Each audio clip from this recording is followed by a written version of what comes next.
and welcome back to our What's What Wednesday. If you're new here, my name's Michaela. I post all things property management every Wednesday and every Friday. So today's what is actually going to be what are the best practices when verifying income. Remember, as a self-managing landlord, one of the Fair Housing Protected classes is going to be an applicant's source of income. So first and foremost, you cannot discriminate based on their source of income. All you can do is to verify that what they say they make is what they actually make. So always keep that in mind. Next thing that I want to make sure that you look at when you receive these paycheck stubs from your applicant, I would look and first see if there's any discrepancies on that paycheck stub. So for example, the lack of the company name, possibly the company logo. If you are seeing that on one paycheck stub, they're earning $15 an hour, and then on the following paycheck stub, they're earning $30 an hour. So there's a few other things that you can definitely look for, which are going to be the taxes that they're paying or that are getting taken out. So definitely do the math for that. And another discrepancy you can actually look for is changes in font, possibly if there is, it just looks like it's been altered. It just looks a little funny. So you want to always keep an eye out for those basic discrepancies. Next, in order to verify income, what I would do is to actually do a basic, Google social media search for not only the applicant, but also for the reference that they listed on there for whoever's their supervisor or HR person. And then I would also Google search or do a basic social media search for them as well, because the best place to start is LinkedIn. If you're seeing that Marianne stated that Bob Joe works at Google, and you go onto their link is HR for Google, and you go onto their LinkedIn profile and it says that they're a shift supervisor at Best Buy, you have a huge problem on your hands.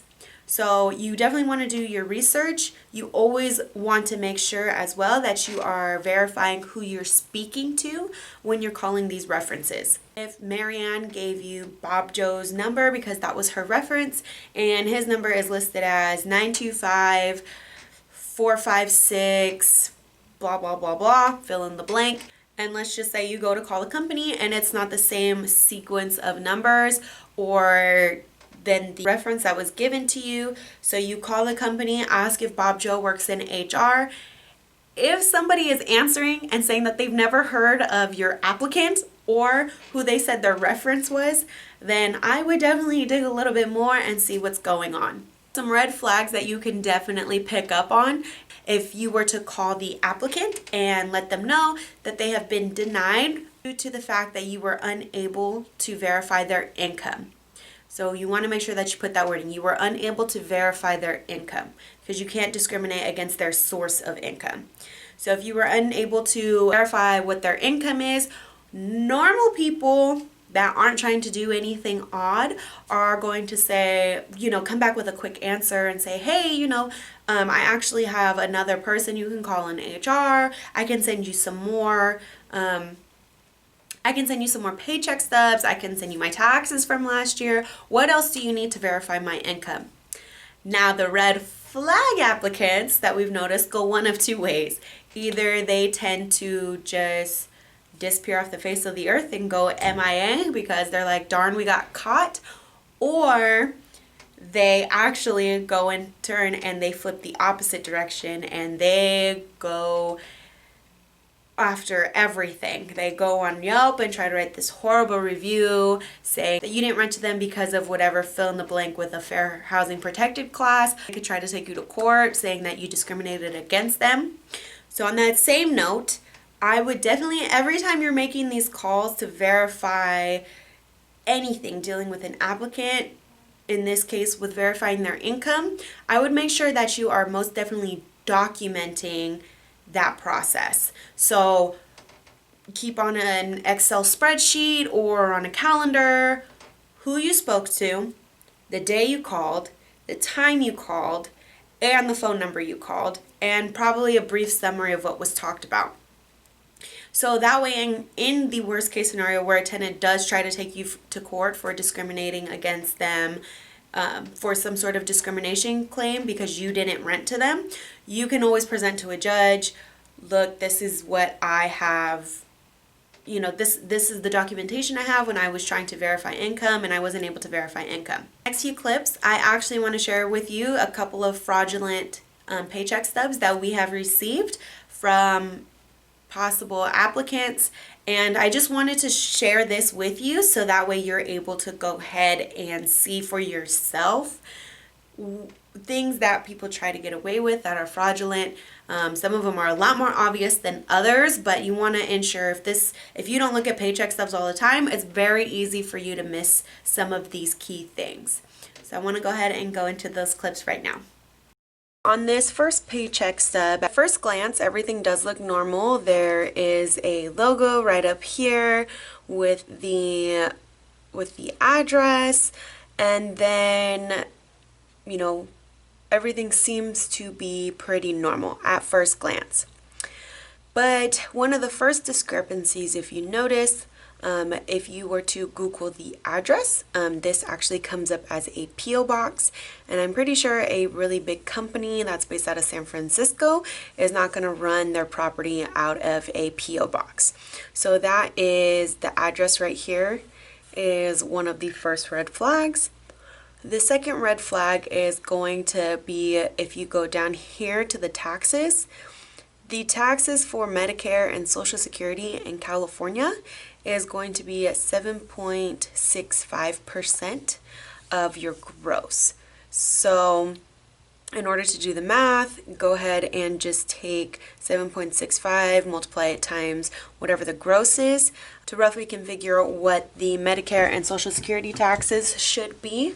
It definitely shouldn't add up to only $400 or $500 for someone who is earning a little over $10,000 in income. So those were just a couple high-level things that we noticed right away from this ADP paycheck stub that someone had tried to use to say that they made enough money. This next paycheck, if we actually look, it did come to us blurry, so that is obviously one of the first indications that this probably isn't right. It's a little bit difficult to see, but on this person's paycheck stubs, they put that they made $15 an hour, multiply that times 72 hours, and then they tried to say they made around $3,700.